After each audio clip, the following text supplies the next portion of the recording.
கத்திரிக்காய் செடியில் பிஞ்சுகள் உதிரத்துக்கும் புதுசாக பூக்கள் வராமல் இருக்கிறதுக்கும் 3 காரணங்கள் சொல்கிறேன்.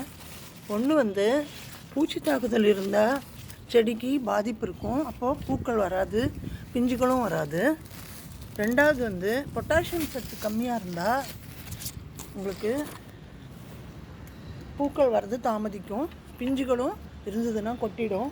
ஸோ பொட்டாசியம் சத்துக்கு நீங்கள் 2 கைப்பிடி சாம்பலை 1 லிட்டர் தண்ணியில் நல்லா மிக்ஸ் பண்ணிவிட்டு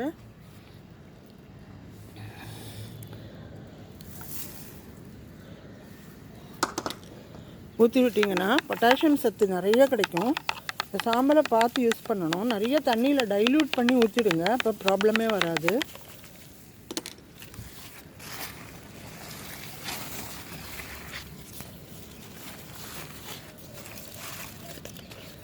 மூணாவதுக்கு முக்கியமான காரணம் பார்த்திங்கன்னா, இந்த காய் முத்தின அப்புறம் நீங்கள் அப்படியே விட்டு வச்சுட்டு நாளைக்கு பறிச்சுக்கலான்னு டிலே பண்ணிங்கன்னா என்ன ஆகும்னா, புதுசாக இந்த பாருங்கள், இதில் நான் பறிக்காமல் விட்டுருக்கேன்.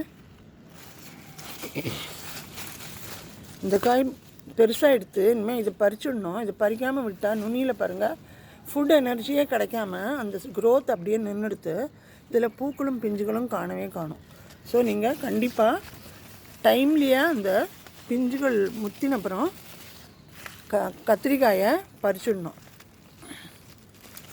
அப்போ தான் அந்த ஃபுட் எனர்ஜி அடுத்த பார்ட்ஸுக்கு போய் நிறைய பிஞ்சுகளும் பூக்களும் வரும்.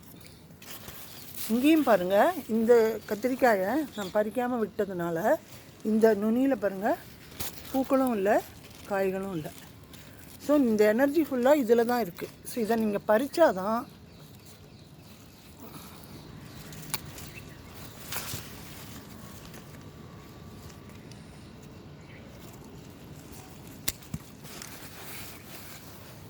உங்களுக்கு